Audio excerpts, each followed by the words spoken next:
जय हिंद। नमस्कार साथियों, आप सभी लोगों का मोस्ट वेलकम है आज के इस नए क्लास में। साथियों, आज के इस क्लास में हम सभी लोग जो है पढ़ने वाले हैं एसएससी एमटीएस के एग्ज़ाम के लिए मोस्ट इम्पॉर्टेंट प्रीवियस ईयर के क्वेश्चन को, जो कि साथियों आपके एसएससी एमटीएस के एग्ज़ाम के लिए काफ़ी इम्पोर्टेंट है।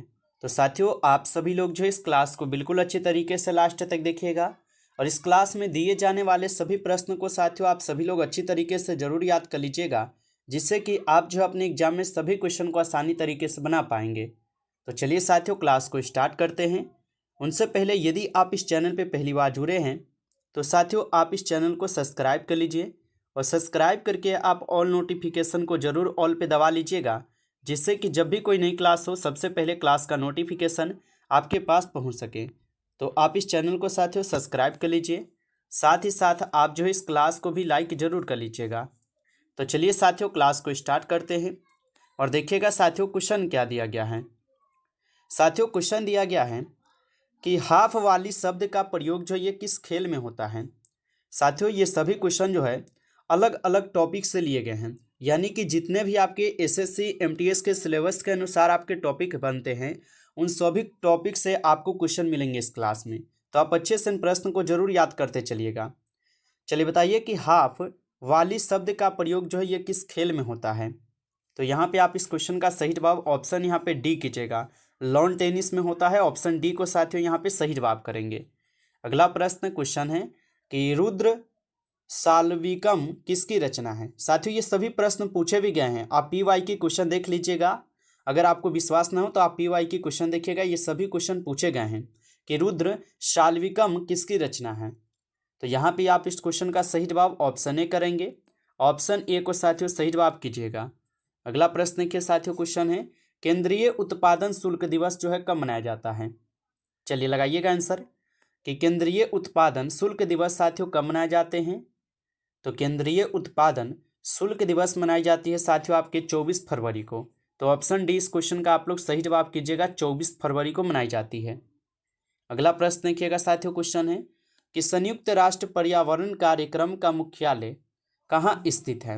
लगाइए साथियों आंसर। ये सभी क्वेश्चन आपको वीवीआई सेलेक्टेड क्वेश्चन करवा रहे हैं और यहाँ से आपके पेपर में साथियों 100% जो है ना सीधा सीधा आपको प्रश्न भी देखने को मिलेंगे।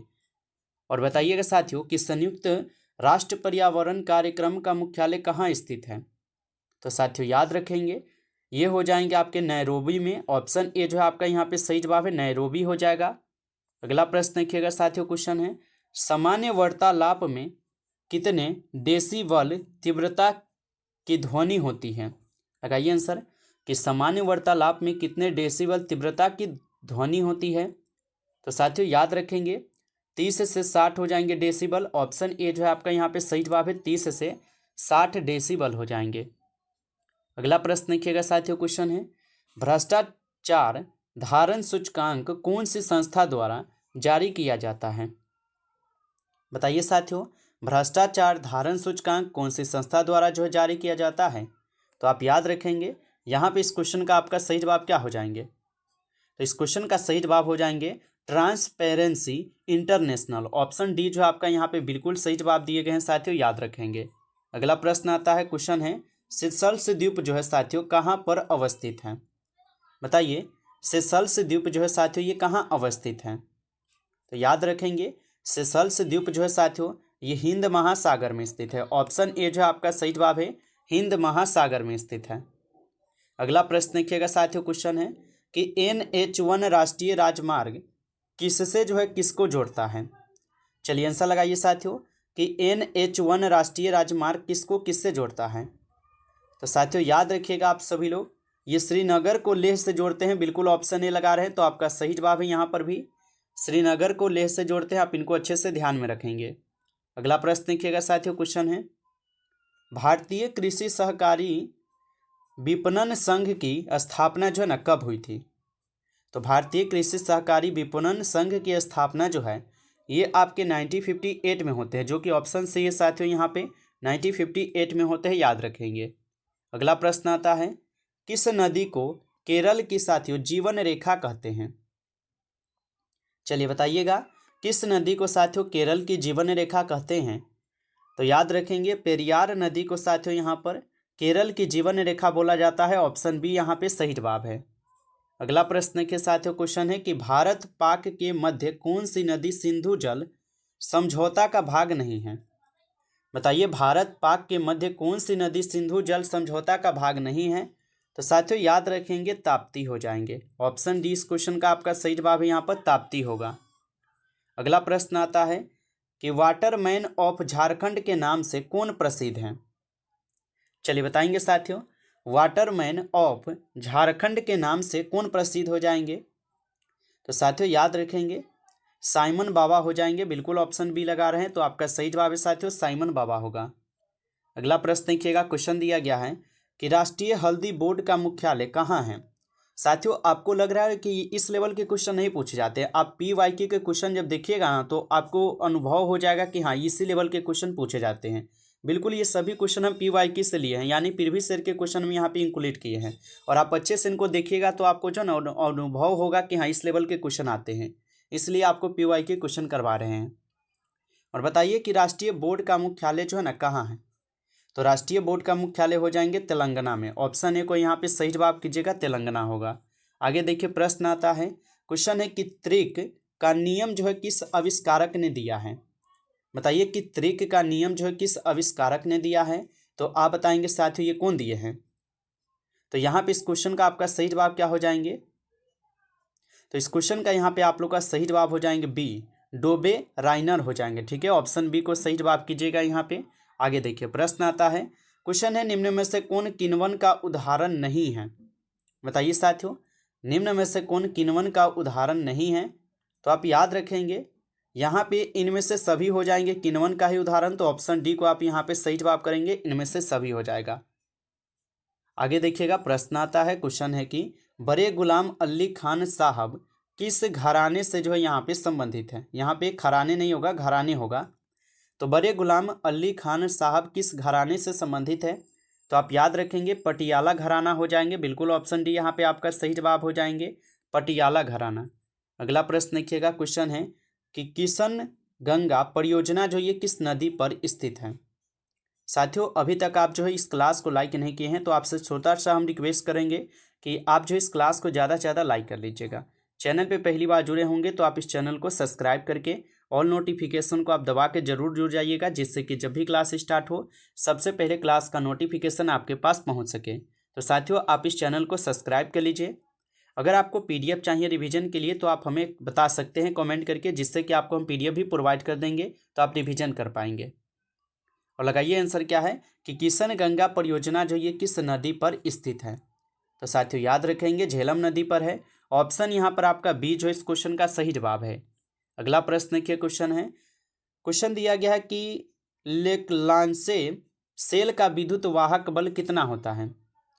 तो लेकलांसे सेल का जो विद्युत वाहक बल होता है साथियों ये 1.50 वोल्ट होते हैं, यानी कि ऑप्शन सी होगा 1.50 वोल्ट। आप लोग आंसर लगा सकते हैं।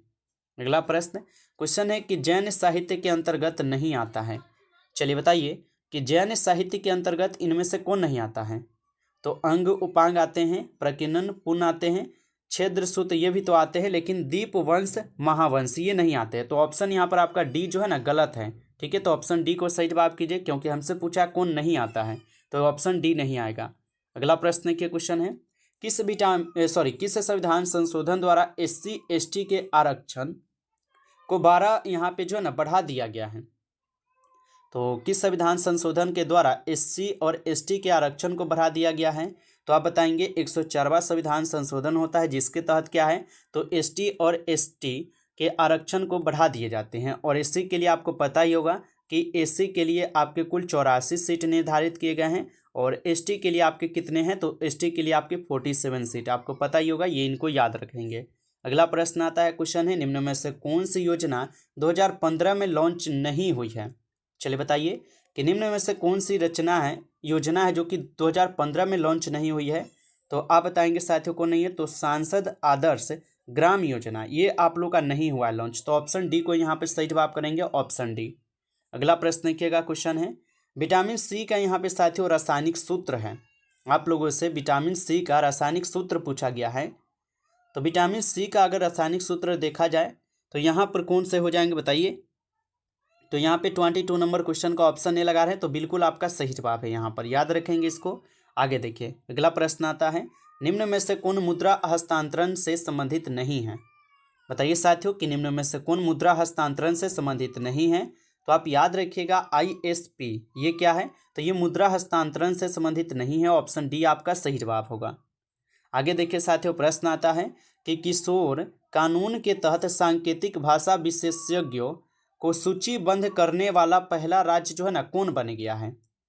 तो किशोर कानून के तहत सांकेतिक भाषा विशेषज्ञों को सूचीबद्ध करने वाला पहला राज्य अगर पूछा जाए तो आप बताएंगे साथियों ये पंजाब बन गया है। ठीक है, ऑप्शन ए हो जाएगा यहाँ पे सही जवाब। अगला प्रश्न देखिए, क्वेश्चन है भारतीय तीरंदाजी संघ द्वारा भारत की पहली तीरंदाजी लीग का आयोजन कहाँ किया जाएगा। तो भारतीय तीरंदाजी संघ द्वारा भारत की पहली तीरंदाजी लीग का आयोजन कहाँ किया जाएगा। तो साथियों आप बताएंगे ये दिल्ली में किए जाने वाले हैं। ऑप्शन बी हो जाएगा इस क्वेश्चन का सही जवाब, दिल्ली में। नेक्स्ट प्रश्न के साथियों क्वेश्चन है कि ब्रिटिश सरकार ने बंगाल विभाजन को प्रतिसहित्र किस वर्ष किया था। चलिए आंसर लगाएंगे कि ब्रिटिश सरकार ने बंगाल विभाजन को प्रतिसहित्र किस वर्ष में किया था। तो आप बताएंगे साथियों ये 1919 में करते हैं। ऑप्शन ए आपका सही जवाब है, याद रखेंगे इसको। अगला प्रश्न आता है साथियों, क्वेश्चन है जलियांवाला बाग की दुर्घटना जो ये किस सन में हुई थी। चलिए लगाइए आंसर। तो जलियांवाला बाग की जो दुर्घटना होती है आपको पता होगा, ये पूरी अगर डेट के साथ अगर हम लोग देखेंगे तो ये 13 अप्रैल, याद रखेंगे साथियों, ये 13 अप्रैल 1919 को होता है। आपको पता ही होगा 13 अप्रैल 1919 को होता है। तो हमारा इस क्वेश्चन का सही जवाब बी हो जाएंगे। आगे देखिएगा साथियों प्रश्न आता है कि 1911 तक बिहार निम्नलिखित में से किसके अंतर्गत था। चलिए बताइए कि 1911 तक निम्नलिखित में से बिहार किसके अंतर्गत आता था। तो आप बताएंगे साथियों ये बंगाल और महाप्रांत के अंतर्गत आते थे। ऑप्शन ए जो आपका यहाँ पे सही जवाब है, बंगाल महाप्रांत हो जाएंगे। अगला प्रश्न के साथियों क्वेश्चन है अलीगढ़ मुस्लिम विश्वविद्यालय के संस्थापक कौन थे। लगाइए साथियों आंसर कि अलीगढ़ मुस्लिम विश्वविद्यालय के संस्थापक कौन थे। तो आप बताएंगे कि अलीगढ़ मुस्लिम विश्वविद्यालय के संस्थापक जो थे ये सर सैयद अहमद थे, जो कि ऑप्शन यहाँ पर आप लोग का 20 क्वेश्चन का सही जवाब है साथियों, सर सैयद अहमद हो जाएंगे। अगला प्रश्न क्वेश्चन है कि चोरी चोरा कांड जो है ये किससे संबंधित है। चलिए आंसर लगाएंगे कि चोरी चोरा कांड जो है ये किससे संबंधित है। तो आपको अच्छी तरीके से पता होगा कि चोरी चोरा कांड जो है ये आपके जलियांवाला बाग दुर्घटना के कारण क्या है, तो उनसे संबंधित है। ऑप्शन यहाँ पर आप लोग का डी सही जवाब है, याद रखेंगे। और यही चोरी चोरा के कांड के कारण क्या है, तो इसको स्थगित भी करना पड़ा था, आपको पता ही होगा। अगला प्रश्न असहयोग आंदोलन ना, हाँ, असहयोग आंदोलन कोई चोरी चोरा कांड जब हो गया था जिसके कारण स्थगित करना पड़ा था। अगला प्रश्न प्रथम विश्व युद्ध के दौरान जो है भारत में लोकप्रिय होने वाला आंदोलन कौन था। तो प्रथम विश्व युद्ध के दौरान अगर देखा जाए तो लोकप्रिय होने वाला आंदोलन कौन सा था। तो आप बताएंगे साथियों ये हो जाएंगे आपके होम रूल। ठीक है, ऑप्शन यहाँ पर आप लोग का सी जो है सही जवाब है। चलिए आगे देखते हैं। अगला प्रश्न आता है, क्वेश्चन है कि भारत में खोजा गया सबसे पहला पुराना शहर जो है ना कौन सा था। तो भारत में खोजा गया सबसे पहला पुराना शहर पूछा है तो कौन सा हो जाएगा। तो आप बताएंगे ये हड़प्पा हो जाएंगे। बिल्कुल हड़प्पा जो है ये भारत में खोजा गया सबसे पुराना शहर है। अगला प्रश्न देखेंगे, क्वेश्चन आता है आपका, क्वेश्चन है कि सिंधु घाटी के लोग जो है ना ये विश्वास करते थे। तो सिंधु सभ्यता किसी ये मात्र सत्तात्मक थी। तो सिंधु घाटी के जो लोग भी थे ये मात्र शक्ति पर ही क्या करते थे, तो विश्वास करते थे। ऑप्शन ए हो जाएगा यहाँ पे। अगला प्रश्न देखेंगे, क्वेश्चन है आर्य शब्द का शाब्दिक अर्थ है। लगाइए आंसर। तो आर्य शब्द का शाब्दिक अर्थ देखा जाए तो श्रेष्ठ या कुलीन हो जाएगा। ठीक है, ऑप्शन यहाँ पर आप लोग का बी सही जवाब है, श्रेष्ठ या कुलीन होगा। नेक्स्ट क्वेश्चन है निम्नलिखित में से किस फसल का ज्ञान वैदिक काल के लोगों को नहीं था। तो निम्नलिखित में से किस फसल का ज्ञान वैदिक काल के लोगों को नहीं था। तो आप बताएंगे चावल, गेहूं, तंबाकू या इनमें से सभी। तो आप बताएंगे चावल और गेहूं था लेकिन तंबाकू का ज्ञान नहीं था। तो ऑप्शन सी सही जवाब है। नमस्कार साथियों, इस क्लास में आपके टॉप 35 क्वेश्चन थे जो कि काफ़ी इंपॉर्टेंट और सेलेक्टेड क्वेश्चन थे ये सभी क्वेश्चन। साथियों यदि आपको ये क्लास अच्छा लगा हो तो आप इस क्लास को जो है ज़्यादा से ज़्यादा लाइक कर लीजिएगा। चैनल पे पहली बार जुड़ रहे हैं तो आप इस चैनल को भी सब्सक्राइब कर लीजिए। सब्सक्राइब करके आप ऑल नोटिफिकेशन को जरूर ऑल पे दबा लीजिए, जिससे कि जब भी क्लास स्टार्ट हो सबसे पहले क्लास का नोटिफिकेशन आपके पास पहुंच सके। तो आप इस चैनल को सब्सक्राइब कर लीजिए चलिए फिर मिलते हैं आपसे एक नई टॉपिक के साथ नेक्स्ट क्लास में। तब तक के लिए जय हिंद, जय भारत।